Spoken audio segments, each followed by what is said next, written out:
Bonjour, bonsoir à tous tsika rehetra. Manona fahasoavan'ny tompo sy ny fiadanana hatrany toetra amintsika mandrakariva. Vaovao maresaka ao amin'ny tompo maresaka hoy ny fitenenana zay. Zany sady tsy zany, zany mihitsy. Satria tsika izao tena mbola eo tsika mianatra hoe ahoana ihany ary ity toa tsy mety vita. Tsy inge mianatra ny Baiboly. Mamantatra ny soratra masina tsika ny zava-miafina lazain'ny soratra masina. Tsy araka ny heverin'ny sasany hoe ny apokalipsy dia tsy filazantsara fa filazantsara mihitsy ny apokalipsy ary manambara ny zavatra mikasika any amin'ny andro farany. Dia araka ny efa nianarantsika foana hoe tsy mahazava ny tenany izy fa ny Baiboly no mahazava azy. Baiboly iray manontolo zany dia tsika moa zany zao dia aty amin'ny Daniel indray tsika miresaka mikasika ny amin'ny resaka hoe ro biby niakatra ozy izy avy tamin'ny rivotra efatra ny lanitra. Dia avy tamin'ny vazantany efatra zany. Hoe mimpisesika teny amin'ny ranobe ozy izy. Iresaka an'io zany tsika, mbola anohan'io lesona indray tsika. Ary ijery indray tsika hoe inona indray ny karakteristika manaraka mikasika ilay biby voalohany ity zany. Raha hitantsika teo ilay biby mikasika ilay hoe tahaka ny liona izy, manana elatra tahaka ny voromahery. Dia rehefa avy eo misy zavatra resahany indray izy io hoe io elatra an'io nesorina tamin'io elatra an'io. Zany hoe nisy opération chirurgicale natao taminy zany tao. Inona indray ny hevitra an'izany? Ka io ny iresantsika amin'ny lesona indray amin'ity tapany ariva ety ka manasantsika indray ry ariva avaky. Tomporay masina any an-danitro, mankalaza anao zay midely anao ary mamevinahitra anao eny mananitra avy ny anaranao zay hatramin'izao ko mandrakizay. Misaotra rehefa mbola menao tombonandro izay, menao fotoana izay efa anay hiara hianatra sy andinika ny teninao. Raha io, mangataka aminao zay. Mampianara anay raha io ny teninao amin'ny alalany fanainao masina. Mavonin-kely izay vahoakanao. Sokafy ny fonay raha io. Sokafy ny sainay. Amantaranay ny sitraponao. Ka dia mitenena raha io avonin-kely izahay. Eny Andriamanitra eo ampelantananao no metrahanay ny fotoana izay iranay eto.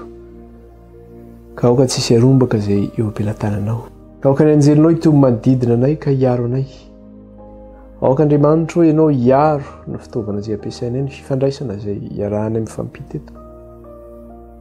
Ary eo ko ampelantananao ihany koa ny ainay tsirairay avy Andriamanitra ka tsy hanan'ilay ratsy fahefanana dia kely azy. Dia aoka ny anjelinao Jehovah hitomy manodidina anay. Aoka ray ho androraona sy ho andreafo anay ianao, ary aoka ilay ranjana koa ny andrakotra anay ka hiaro anay amin'ny losy amin'ny ratsy rehetra. Taio ny fahasalamanay raha io, taio ny anina sahaza ao anay, taio ny fivelomanay sy ny asa mandraranay rehetra. Taio ny tokantranonay. Eo ampelantananao no metrahanay izany rehetra izany. Ary ninona ary Andriamanitra tao anatin'izay fotoana nisarana izay raha nisy fahotanana tsy fahamendrena vitanay dia hifonanay aminao, mamindrafo aminay raha hoe mamela ny lokay. Mangataka aminao zay Kristy io, diovy amin'ny ranao zay ho afam-pahotana. Sasao amin'ny ranao zay Jesosy io ho afa-keloka. Aoka ny ranao namarinay Kristy io ka mpiavanay amin'ny raizany an-danitra. Ary aoka ny fanainao hitantanay amin'ny marina rehetra. Dia mitenena raha efa vonin-kely izay vahoakanao ny anaran'i Jesosy. Amen. Iroso ary tsika ny amin'ny lesony. Jerentsika indray ary zany toy ny levaky teny, verenantsika vakina zany ilay toko fahafito andininy faefatra. Dia indrindrandrindra ilay tapany faharoa io moa zany no tena ifantenantsika zany ny amin'ity tapany faharoa ity zany. Vakintsika ary ny andininy faefatra. Daniel toko fahafito ny andininy faefatra. Ny voalohany dia toy ny liona, ary nanana ny elatry ny voromahery, nijery eo ambara-panongotra ny elany, ary natsangana avy tamin'ny tany izy, ka najoro tamin'ny tongony roa, toy ny fijoron'ny olona, sady natao manana fon'olombelona. Ahoana izy izy? Niresaka ny amin'ilay hoe liona nanana elatry ny voromahery, dia izy nijery eo izy ambara-panongotra ny elany, ary natsangana tamin'ny tany izy ka najoro tamin'ny tongony roa, toy ny fijoron'ny olona, sady natao manana fon'olombelona. Inona ny zavatra resahany eto hoe nesorina ilay elatrany. Izy io zany dia mampatsiahy antsika ny tantaran'ny Nebokadnezara mpanjaka, satria fantatsika tsara fa ity liona ity zany maneho an'ilay fanjakana babiloniana, maneho an'ilay fanjakany Nebokadnezara. Ilay loha volamena tary amin'ilay tsangam-bato lehibe izany. Dia eto zany zavatra hitantsika dia zao hoe nendana ny elatra n'ilay liona ozy izy dia eo moa le zavatra resahako teo mampatsiahy ny Nebokadnezara sy ny zavatra nitranga taminy zany ity. Inona moa no nahazo ny Nebokadnezara? Ny zavatra nahazo ny Nebokadnezara dia zao, izy ity zany a nireare tamin'ny fanjakana zay nananany, satria hoe izy ilay loha volamena, araka ny fahitantsika zany, izy ilay loha volamena. Dia rehefa izy loha volamena io, araka ilay faminaniana fahitantsika iny dia zao hoe eo amin'ny toko 7 dia nataony tsangam-bato nanangana tsangam-bato lehibe anankiray izy ka nataony volamena avokoa hatrany tampindokatra ny Paladia le tsangam-bato lehibe. Izany hoe ny tao an-tsainy zany dia zao hoe ny fanjakako sy mba dimbiasina zany, na dia teo ara le faminaniana fa hoe aritra mandrakizay ny fanjakako. Zany hoe inona zany ny tao anatiny? Lasa nisy avinavina zao ny tao anatiny tao, nisy fréariana zany tao anatiny tao, ary ny teny mihitsy azy izy hoe no ny heriko sy no ny falebiazako no nahazoko an'izao rena sy fananana be izao sy anjakako amin'ny faritra maro samihafa zay anjakako zany. Vokatra n'izay fréariana zay, nefa ny vokatra n'izay avinavina nananan'izay dia nesorin'Andriamanitra taminy zany ilay fanjakana, nesorin'Andriamanitra taminy ilay fanjakana, ary nahetrin'Andriamanitra izy. Inona ny antony? Mba hahafantarany fa misy Andriamanitra ny an-danitra any manjaka amin'ny fanjakan'olombelona, ka izy no manapaka zao rehetra zao, ary izy no manome ny fanjakana ho an'izay tiany omena azy. Izay zany nanesoran'Andriamanitra azy tamin'ny fanjakana io. Dia zavatra voalohany aloha nitranga zany dia ity: Andriamanitra tsy hoe Andriamanitra loza be araka ny fieritreretan'ny olona azy. Rehefa misy zavatra tsy mety ataonao dia tonga dia tefaka tamaina be, pria, tonga dia sazy mamaivay. Fa Andriamanitra dia fitiavana. Andriamanitra zany manino? Mampitandrina foana Andriamanitra, mampandre Andriamanitra, mananatra Andriamanitra. Manao hoe tsy mety ange zao zavatra ataonao zao e, zao no tokony ataonao. Fa nahoana? Tsy nihaino anatra zany ity Nebokadnezara ity. Zany hoe nandefasan'Andriamanitra faminaniana indray Nebokadnezara. I Nebokadnezara mihitsy no mbola naninofo indray. Dia ny fahitana zay hitany nahita azo ngeza be izy. Zany hoe Andriamanitra zany dia mampitandrina. Vakitsika kely ange izy eo amin'ny Daniela 4:7 ka hatramin'ny 7:10. Daniela 4:7 ka hatramin'ny 7:10. Dia zao ny vaky ny teny eo vakitsika kely. Ny teny izay nomen'Andriamanitra anazy. Dia fantatsika fa rehefa nomena ny nofo io izy dia nampanatsona indray Daniela zany nazava ilay nofo, satria tsy fantany ny hevitry ilay nofo. Fa tamin'ity zany ilay nofo mpanjaka dia zao fantatry ilay mpanjaka ilay nofony tamin'ity, fa tsy hoe tsy tadidiny tahaka ilay tany am-boalohany, fa nomena anazy ilay famantarana. Dia vakitsika kely ary izy eo amin'ny 9:10 ka hatramin'ny 7:10. Nijery tamin'ny fahitany lohako teo am-pandriako aho, ka indro nisy mpiambina masina anankiray nidina avy tany an-danitra, niantso mafy izy ka nanao hoe: kapao io azy io dia rantsano, aintsany ny raviny, ary aelezo ny vony, aoka ny biby hiparitaka, avy eo ambaniny ary ny vorona hiboridana ho eny amin'ny rantsany, nefa velao amin'ny tany eo amin'ny ahitra maitso any an-tsaha ihany ny fotony, ka asio fe vy sy varahany, ary aoka ho kotsan'ny andon'ny lanitra izy, ary aoka ny anjarany ho any amin'ny biby any amin'ny ahitra amin'ny tany, aoka ho vana ny fony tsy ho fon'olombelona, ary aoka ho fom-biby no ao aminy, ary aoka ho fetrandro fito no olaniana aminy.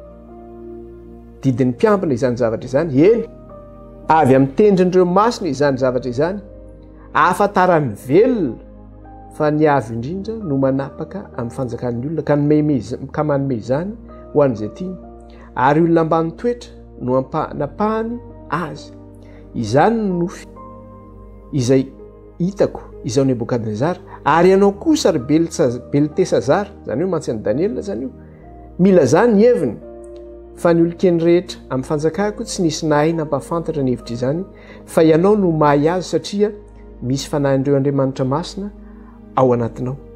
Dia gaga vetivety Daniela izay atao hoe Beltesazara, ary nieritreriny naraiky tahotra azy, ary ny teny ny mpanjaka ka nanao hoe: Beltesazara, aoka tsy araiky tahotra anao ny nofy na ny heviny. Beltesazara namalaka nanao hoe: tomboko lahy io, nofy ane ho an'izay mankala anao ny nofy aneo ho an'izay mankalanao ary ny heviny ho an'izay fahavalonao. Aoka anie zany nofinao zany ry mpanjaka ho an'ny fahavalonao fa tsy ho anao. Dia nanazava ny heviny amin'izay zany i Daniel rehefa avy eo. Dia aty amin'ny toko 20 andininy 420 no vakitsika kely. Toko andininy 20 ka hatramin'ny 420. Dia ahoana izy? Ary ny nahitan'ny mpanjaka ny mpiambana masina anankiray midina avy tany an-danitra nanao hoe kapao io azy io ary simbao nefa velao amin'ny tany eo amin'ny ahitra maitso anetsah ihany ny fotony fa sy feo visy varahana ary eo kokotsan'ny andony lanitra izy ary eo ka ny anjarany eo amin'ny bibidia mbarapalany fetrandry fito aminy. Izao no heviny ry mpanjaka ary izao no tendriny avy indrindra izay miatra amin'ny tompokilam-panjaka. Roaina hiala amin'ny olona ianao ary ny fonenanao ho any amin'ny bibidia ary ampihinanina ahitra toy ny omby ianao ary hokotran'ny andony lanitra ary fetrandry fito no lanina aminao ambara-pahafantatrao fa ny avy indrindra no manapaka amin'ny fanjakan'ny olona ka manome izany ho an'izay tiany ary ny nasainy namelezana ny fotony ny fanjakanao mbola ampodiana ho aminao tokoa rehefa fantatrao fa ny lanitra no manapaka. Koa aoka kasitrahanao ny anatro ry mpanjaka ka dia ny fahamarinana no ento ampitsahatra ny fahotanao ary ny fiantrana ny mahantra no ento ampitsahatra ny elokao fandrao mba hampaharetina ahy ny fiadananao izy. Eo zany le zavatra notenenin'ny Daniel. Ny zavatra hita zany dia zao hoe hay ty azo lehibe ity zay nofin'ny Nebukadnezara satria nilazainy izy nilazain'ireo masina zany izy ireo hoe avy any an-danitra hoe kapao io azo io izy dia avelao ihany ozy izy ny fotony ozy izy dia fatorana varahana zany izy zany hoe fatorana rojo zany gadraina zany dia ianao izy izy zany ry mpanjaka hoe sorona amin'ny fanjakanao anao roasiny ianao izy izy ka dia zao ny anjaranao dia tahaka ny anjaran'ny omby anetsah zany ihinana vilona zany ianao ary ny fonao dia hovana tahaka ny fona biby ny oanao dia tahaka ny ohana voromahery reny ny oanao ary afotona no azo anao mandritra izany fandroananao zany hoe mandritra ny fito taona zany izy no roahana eo amin'ny fanjakana. Dia Daniel nanolo-tsainan'ilay mpanjaka hitantsika tsara izy teo andininy 720 ka aoka kasitrahanao ny anatro ry mpanjaka ka dia ny fahamarinana ho eto ampitsahatra ny fahotanao. Inona le fahotany le freriany sy fehebebony iny hoe izy ny tena ny hevitena nisy fiheveran-tena anao nisy fizavazahoana tao hoe tamin'ny heriny sy ny fahefany no nazon'ny fanjakany ary ny fanjakany dia aritra mandrakizay. Eto koa dia tenenin'ny Daniel hoe aoka koa hanana fiantrana ianao izy amin'ny manitra ary eto ampitsahatra ny elokao fandrao mba hampaharetina ahy ny fiadananao. Inona ny zavatra nisy anefa ny haino anatra ve ty mpanjaka ty? Tsy ny haino anatra izy. Ny nataony ihany nataony rehefa afaka 12 volana taty aoriana lasa Nebukadnezara nitsangana teo amin'ny lavarangan'ny toeram-panjakana zay nisy azy teo. Rehefa nandehandeha teo amin'ny terasy ny fanjakana teo zany izy niaraka tamin'ireo lehibeny teo. Jereo izy zato voninahitro sy ny fahalebiazako zany nanao an'izao izy. Zany hoe tsy nanisy asiny akory izy zay zavatra fananarana nataon'ny Daniel anazy. Tsy nanisy asiny izy ny fampandrenesana zany zay nataon'Andriamanitra taminy. Zay le hoe Andriamanitra tsy hoe loza be dia misy zavatra tsy mety ataony dia tonga dia mikapoka izy pria. Fa maninona? Mananatra aloha izy. Manomana anao izy hoe raha tsy miova amin'izao toetra anao zao anao dia zao ny mahazo anao. 12 volana no nomena azy tsy niovy ngia Nebukadnezara. Dia inona zavatra nitranga? Zao ny tenenin'ny Nebukadnezara. Vakitsika kely andininy 420. Ary no ny afaka 12 volana dia nitsangatsangana teo amin'ny tampony tranony tao Babilôna izy. Ary ny mpanjaka ny teny ka nanao hoe tsy ity va no Babilôna lehibe izay nataoko ho lapan'ny fanjakana tamin'ny haben'ny heriko mba ho voninahitry ny fahalehibiazako. Tsy ity va ny Babilôna lehibe izay nataoko ho lapan'ny fanjakana tamin'ny haben'ny heriko mba ho voninahitry ny fahalehibiazako. Zany hoe ny heriko zany no nahavitako an'ity Babilôna ity ohatr'izao. Ny heriko no nahatonga ny akabeazan'ny mponina ambony tany teo ambanin'ny fahefako. Zany tena fizahozahoana zany. Ao izy ny tenin'i Kristy. Zay manandra tena no ahetry fa zay manetry tena no asandra. Ka hainao zany na izany izy na misy anao zany na mpanjaka ary ianao. Mietry ianao satria ny antony nanaovana an'izany dia zao hoe ampahafantarina arak'ilay teny nomena Nebukadnezara hoe ambara-pahafantatrao fa ny avy indrindra no manapaka ny fanjakan'ny olona ka ame izany ho an'izay tiany. Mba hafantaranao zany fa ny avy indrindra no manapaka aminao, ny manapaka amin'ny velona. Ka ho an'ny prerehetra zany dia zao tsy maintsy ahetry tahaka ny Nebukadnezara io. Izy mbola teo amin'ny toeram-panjakana iny, mbola nirereny iny no heriko ny sy fahalehibiazako no nanaovako an'ity Babilôna lehibe ity ho voninahitro. Tonga ny teny nidina avy any an-danitra. Inona ny teny nidina avy any an-danitra? Vakitsika eo amin'ilay tohany eo. 9:20. Raha mbola teo ambavan'ny mpanjaka ihany ny teny dia nisy feo latsaka avy tany an-danitra nanao hoe ry Nebukadnezara mpanjaka, ianao indrindra no anaovana hoe ny fanjakana niala taminao. Fa horohana hiala amin'ny olona ianao ka ho any amin'ny bibidia ny fonenanao. Ampinanina atra toy ny omby ianao ary fetrandro fito no olanina aminao ambara-pahafantatrao fa ny avy indrindra no manapaka amin'ny fanjakan'ny olona ka manome izany ho an'izay tiany. Tamin'izay indrindra no nahatanterahana izany tamin'ny Nebukadnezara fa norohana niala tamin'ny olona izy ka nihinana ahitra toy ny omby ary ny tenany dia kotsany ny andon'ny lanitra ambara-panirin'ny volony ho toy ny voromahery ary ny ony ho toy ny an'ny vorona. Nesorina tamin'ny fanjakana, norohana tamin'ny fanjakana izy. Ny fony novaina fona biby, lasa mihinana ahitra tahaka ny omby izy.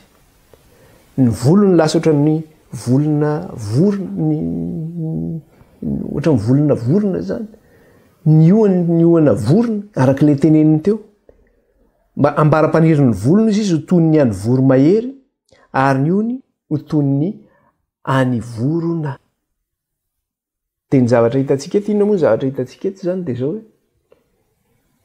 raha nijeritsika dia zao hoe ilay zavatra nyteneniny teo. Inona moa nahatonga antsika niresaka an'io? Ilay hoe verenantsika kely ilay Daniela 7, Daniela 7. Dia eo amin'ilay 9:4. Dia ahoana ozy izy? Ny voalohany dia toy ny liona ozy izy ary manana elatry ny voromahery. Nijery eo ambara-panongotra ny elany ozy izy, ambara-panongotra ny elany ary natsangana avy tamin'ny tany izy ka najoro tamin'ny tongony roa fijoron'ny olona sady natao manana fon'olombelona. Inona moa zavatra tiana tenenina teto?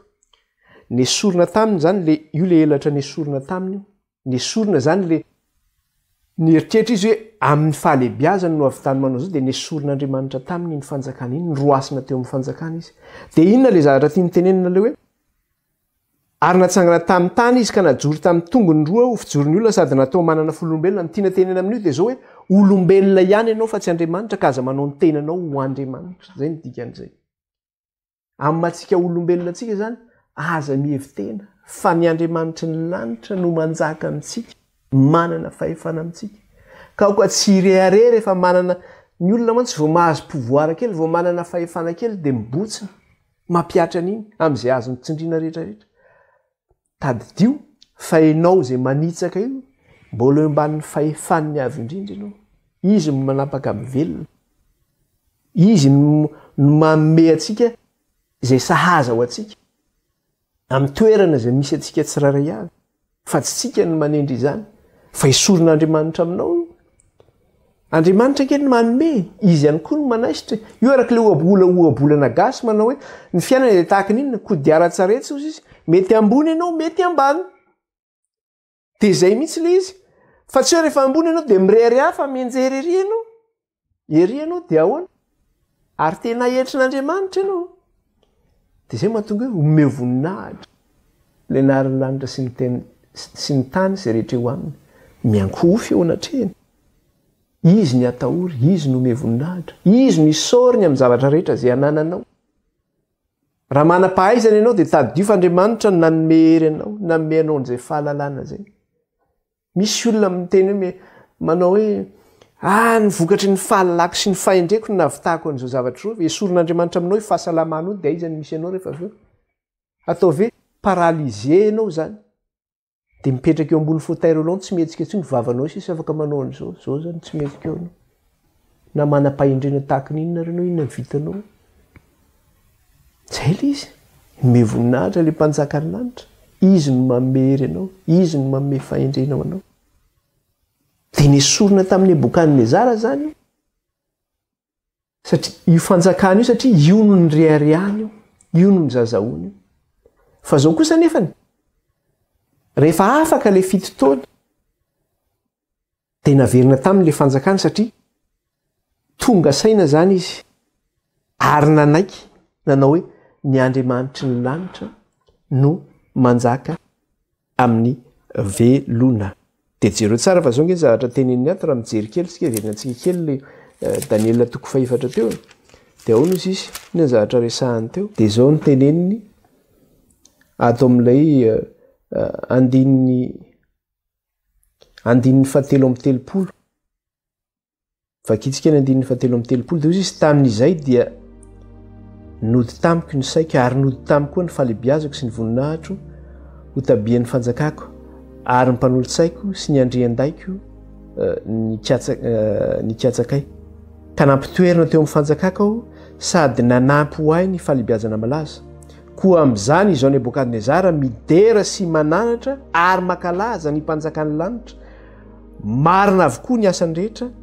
ary araka ny rariny ny lalany ary izay amin'deha amin'ny fiavina vonana dia hainy ahetry ny aiky izy zany hoe zay mandeha amin'ny avinavina dia Andriamanitra no manetry azy zay mandeha amin'ny avinavina ozy izy dia Andriamanitra no mampietry azy dia eo amin'ny andininy 1:30 izy nisaotra an'Andriamanitra ary rehefa tapitra ny andro izao Nebokadnezara nanandratra ny masoko tamin'ny lanitra ary nody tamiko indray ny saiko ka dia nisaotra ny avy indrindra aho sy nidera sy nankalaza izay velona mandrakizay ny fanapahany dia fanapahana mandrakizay ary ny fanjakany mahatratra ny taranaka faramandimby ary ny mponina rehetra ity tany atao tsinotsinona ary manao zay sitrapony amin'ireo marobe ho any an-danitra sy amin'ny mponina ety tany izy ary tsy misy mahasaka anazy na manao amin'ny hoe inona no ataonao zany hoe misaotra an'Andriamanitra izy nanaiky izy fa Andriamanitra no tompon'ny fahefana sy ny hery rehetra ny fanapahany dia fanapahana mandrakizay ny aiky izy ary ny aiky koa izy araka le mivakitsika teo hoe ho an'izay mpiavinavina rehetra dia hainy ny manetry an'io izy mila mahay miaiky tsika zany mikasika an'izay zavatra zay tsy mila manamafy ny fotsika na manamafy ny atotsika de eto zany ny zavatra hitantsika dia zao hoe ity araka ny efa hitantsika teo aloha moa zany dia zao hoe ity liona ity zany le manana elatra anydinany de rehefa aveo nesorina tamin'ny io elatra io dia najory tamin'ny tongony rozy tahaka ny olona satria tsy Andriamanitra izy nefa manao ny tena no Andriamanitra nataon'Andriamanitra olombelona ihany ianao de mora hita zany ny fampisehoana anazy hoe iza ty fanjakana ty satria efa hitantsika koa tany amin'ny Daniela 4 de maneho ny fanjakana babiloniana zany io maneho ny fanjakan'ny Nebokadnezara de fantatsika tsara nefa fa tamin'ny fahitana zany amin'ty aty amin'ny Daniela 7 ity de tadiditsika tsara fa i Daniela no nomena indray le faminaniny eto fa tsy Nebokadnezara intsony ary aty amin'ny Daniela 7 de efa tsy Nebokadnezara intsony no mpanjaka fa i Belsazara no mpanjaka, zany hoe taranaky Nebokadnezara zany fa mbola ao anatin'le fanjakana babiloniana, mbola ao anatin'le fanjakan'ny papany zany. De izy moa zany no mpanjaka farany ny mpanjakan'ny Babilôna.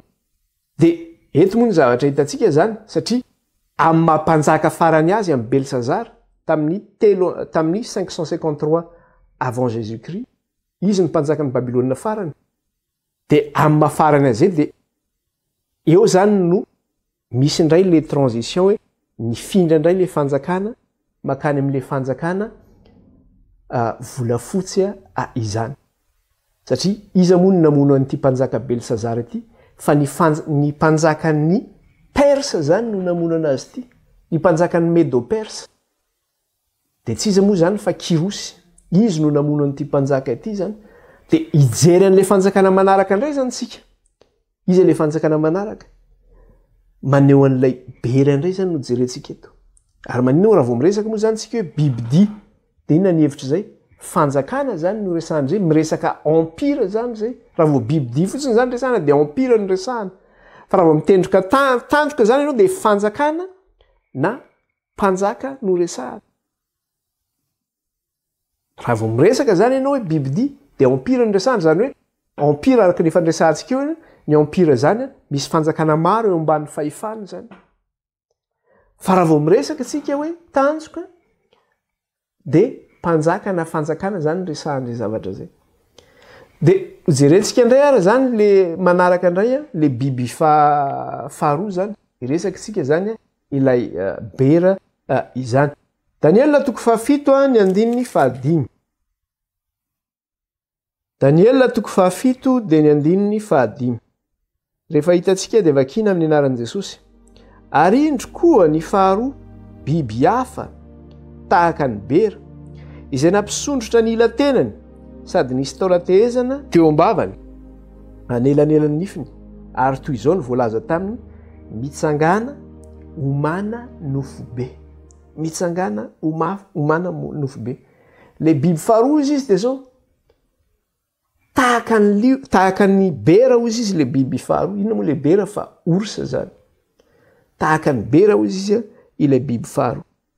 Ary nampisondrotra ny ila-tenany ozy izy. Zany hoe inona moa le ila-tenany hoe nampisondrotany io zany? Satria izy manana paty anankiefatra moa zany, zany hoe tongotra efatra zany.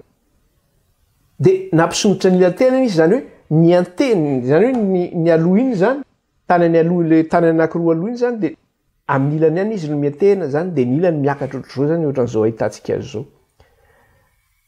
De misy sary asehoka antsika moa teto zany mikasika anazy io, mikasika an'io bera io zany zay miantena amin'ny ila-tenany. De inona ny zavatra hitantsika ihany koa? Tao am-bavany de zao. Inona ny zavatra nisy? Nisy taolatehezana telo tao am-bavany, eo anelan'ny nifiny ozy izy.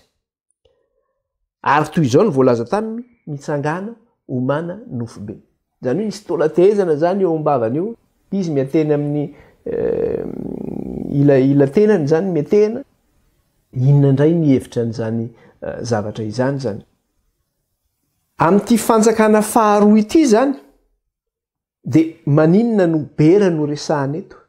Satria ny bera maneho an'le resaka hoe amin'ny teny frantsay zany hoe cruauté.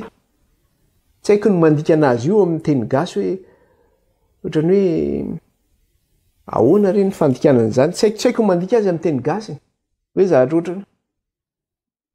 Zay zany ny azo atao anazy hoe resaka hoe cruauté zany, resaka hoe fahabibiana zany. Zay tena mahadika anazy zany hoe fahabibiana, ao anatin'le hoe fahabibiana. Zay zany mahadika le hoe cruauté, fahabibiana. Misy olona reny tena hoe tena cruel, tena hoe manana cruauté, tena hoe tsy mampiasa ny fahabibiana zany izy. Hitanao tsy olombelona intsony hoe, satria indraindray ianao tonga saina hoe de manino de mahavita zavatra ohatr'izao ve le olona, satria nahoana efa tsy olombelona intsony. Fa ity bera ity zany de zao, ity fanjakana ity zany, le fanjakana faharoa ity de manana an'izay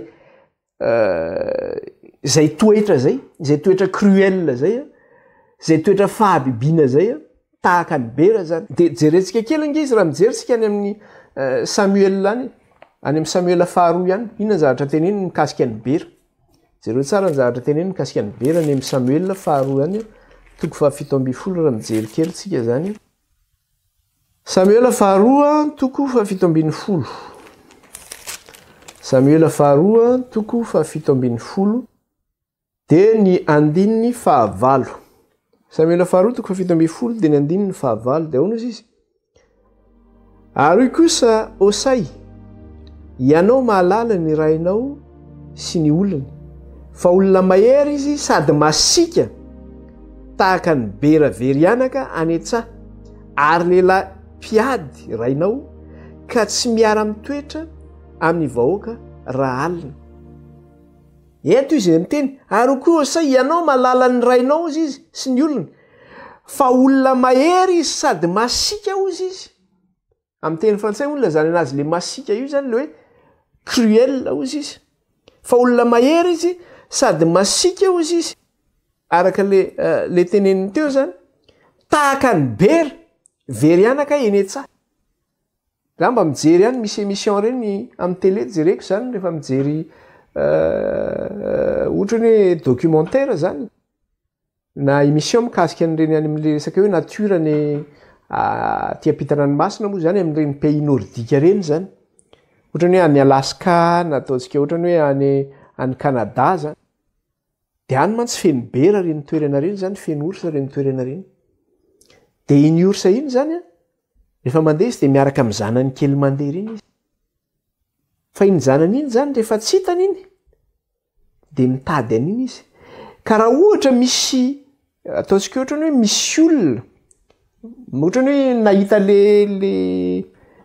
mahita an'iny zanaka orsa iny zany, misy olona mahita an'iny ka hoe andeha haka an'iny ka tratran'le bera mamany, viravirainy ataony tena tsy niza mikitika an'iny zanany iny dia viravirainy na biby hafa ara zany, tena viravirainy. Satria zay le toetrany zany zay, mamiravira zay.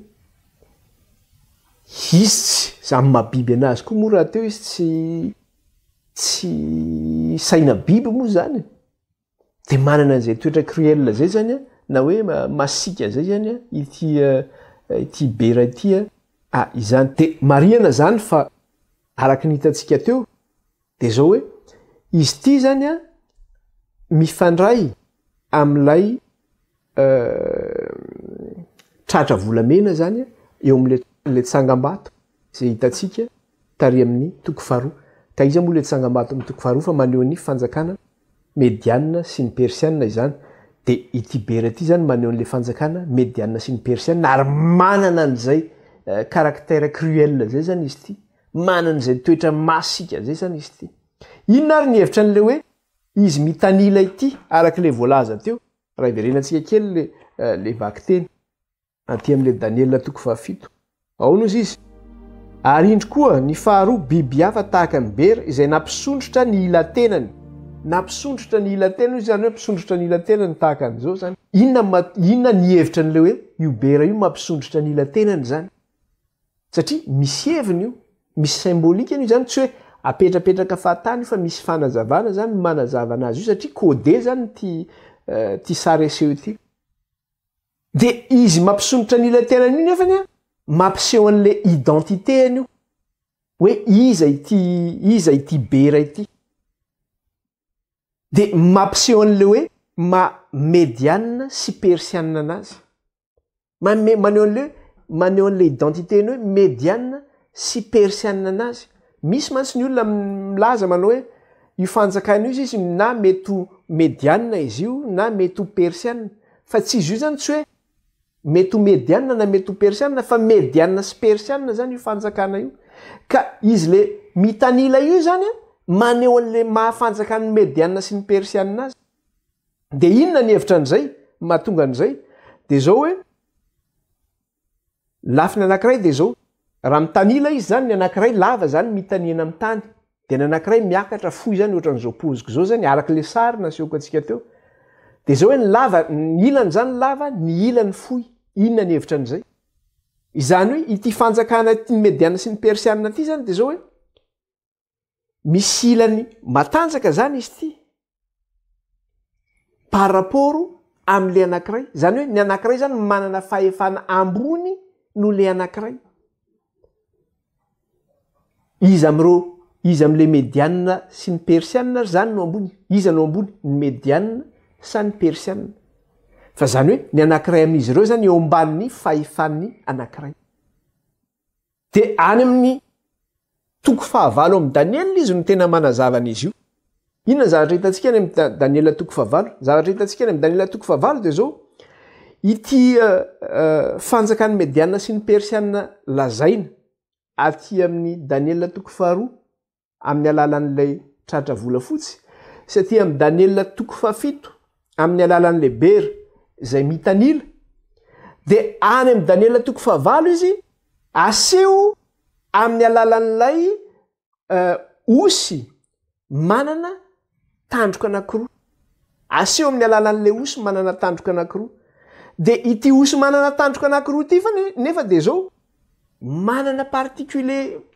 particularité ihany koa izy ty manana ny mahasamihafa azy zany ty tandroka ty satria le tandrony io zany de zao ny lava ny fohy ary ny lava ny ilany fohy ary ny ilany lava izany de jerentsika inge izy aty amin'ny Daniel toko fahavalo andin'ny fahatelo izy milaza an'izay Daniel toko fahavalo andin'ny fahatelo eo kaiky eo ihany tsika zany de zao no teneniny eo ahoana izy aty amin'ny Daniel toko fahavalo andin'ny fahatelo dia natompoky ny masoko ary hitako fa indry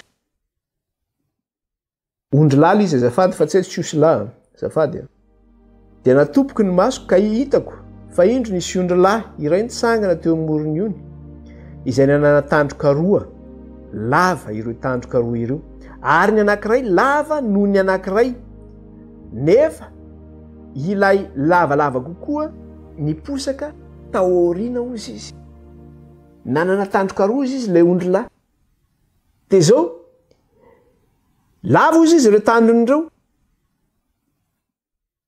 kanefa ny anankiray izy izy lava noho ny anankiray ary io anankiray lava noho ny anankiray ozy izy ninina niposaka taorina ozy izy io de aty amin'ny andin'ny faharoapolo izy de teneniny hoe izy ary izy io izy aty amin'ny andin'ny faharoapolo de zao no teneny azy aty amin'ny andin'ny faharoapolo ilay ondry lahy hitanao nanana tandroka roa dia ny mpanjakan'ny Media sy Persia ilay ondry lahy hitanao izy nanana tandroka roa de ny mpanjakan'ny Media sy Persia ny mpanjakan'ny Mediane sy ny Persiane izany hoe ity bera hitantsika ty zany zay manana mitanila ty izy hoe ny tanany ilany ray zany lava de ny ilany ray fo manao tahaka an'izao de zao hoe amin'ny teny frantsay zany anazy hoe misy dualité de pouvoir zany io izany hoe ilay fahefana anankiroa reo zany le hoe ny fahefan'ny Mediane sy ny Persiane de zao hoe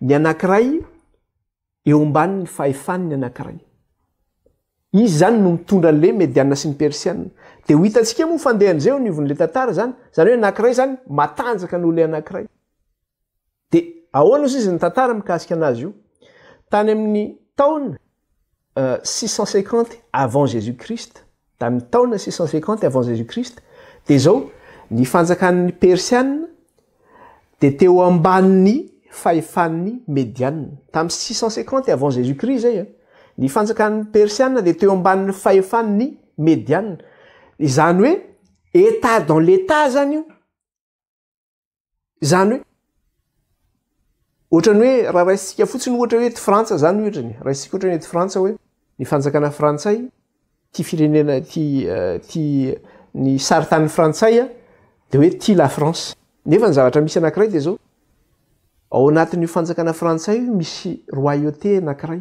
atsona hoe Monaco de royauté Monaco io zany fanjakana zany io anatin'ny fanjakana satria royauté de ohatra zay koa any Roma inona Italie nefa ao Italie de zao misy fanjakana anankiray koa ao mipetraka ao ny fanjakana Vatican état dans l'état zany zay fanjakana ao anatin'ny fanjakana de tahaka zay mitsy ty fanjakan'ny Mediane sy ny Persiane ty zany hoe tamin'ny voalohany zany de zao ny Mediane no ambony de teo ambanin'ny fahefany ny Persiane fanjakana ao anaty fanjakana de tamin'ny taona nefany 555 talohan'i Jesosy Kristy niakatra teo amin'ny fitondrana zany a i Kirosy tamin'ny taona 555 talohan'i Jesosy Kristy dia niakatra teo amin'ny fitondrana Kirosy.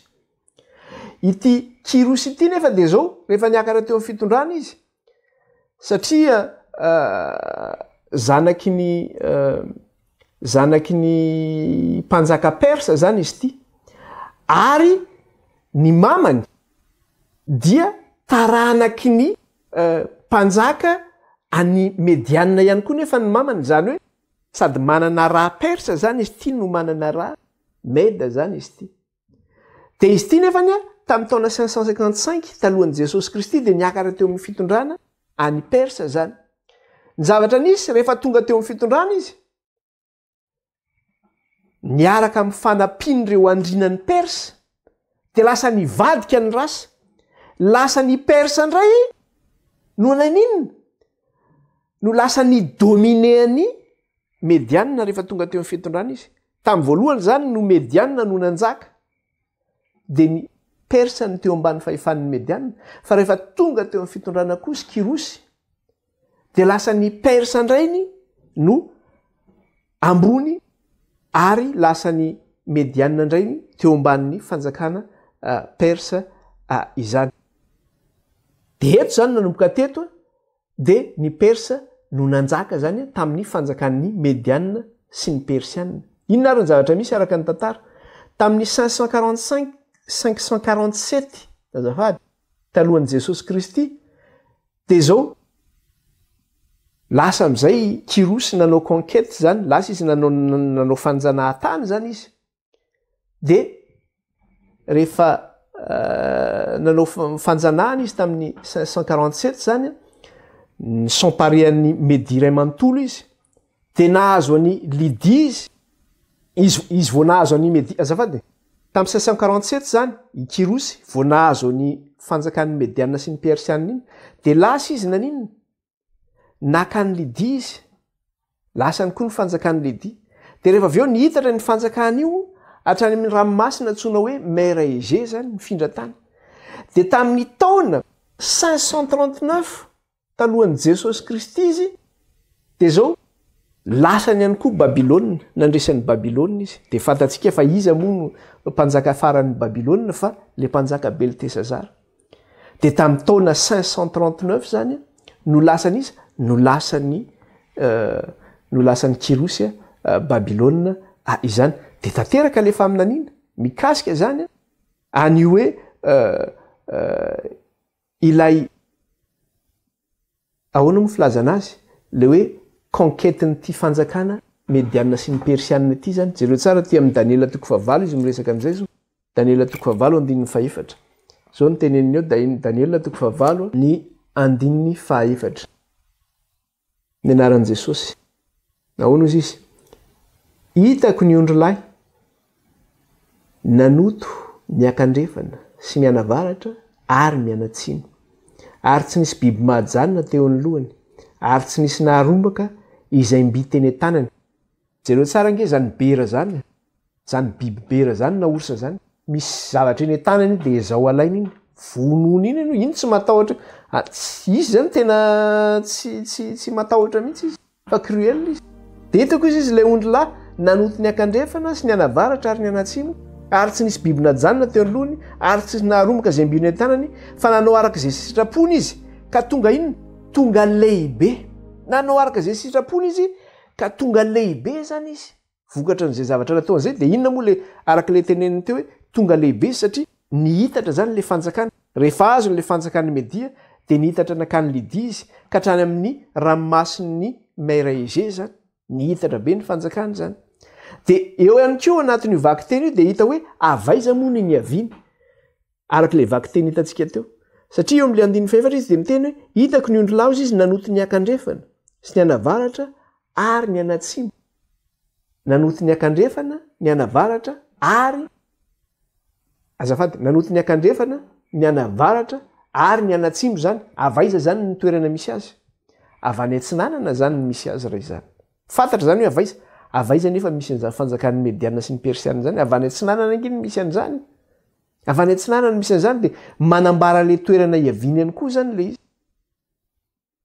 dia araka ny sary esehony ihany koa dia maneho hoe atraiza le étenduan'ny fanjanahany zany hoe ny fivelaran'le fanjanahany ity fanjakana persa ty na vita nakany atsimo izy na vita nakany atsimo izy na vita ny anavaratra izy na vita miakandrefana izy zany hoe nahatratra ny faritra n'izao tontolo zao koa zany ny toerana zay nanjanahany zany nahatratra ny faritra n'izao tontolo zao ny koa ny toerana zay nanjanahany ka bon asa raha mety tapitra ihany ny fotoanantsika tsy manana fotoana firy-tsontsika fa aloha hijanona indray ny lesona aloha manjary lasa lava loatra indray le zavatra resahana fa ny zavatra resahantsika manaraka zany dia resaka atsika indray mikasika le hoe lazaina fa nisy taolatezana telo tao mivavana inona indray mihevitra n'le taolatezana anankitelo tao mivavana ty bera ty zany maneho inona indray zany taolatezana io dia ho resahantsika amin'ny lesona manaraka indray zay fa isorana ny tompo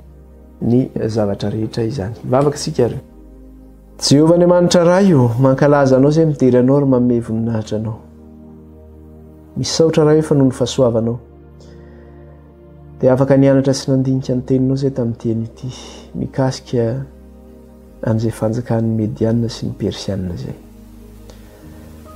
sorato am-pony iray ny teninao raha atao eo an-tsainay manamasinanay ireny amin'ny teninao miteninao ny fahamarinana misaotra Jehovah tompom-maro teoka ny fanahinao anazava ny sainay amantarany ny sitraponao ny anaran'i Jesosy nandratana izany vavaka izany re teto anatrehanao aleloia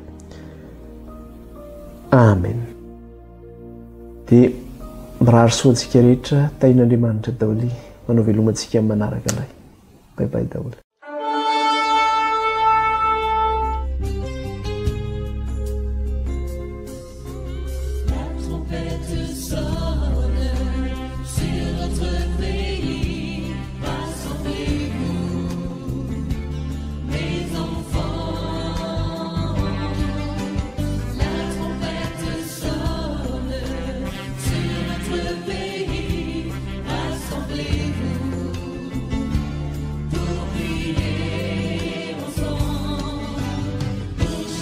ma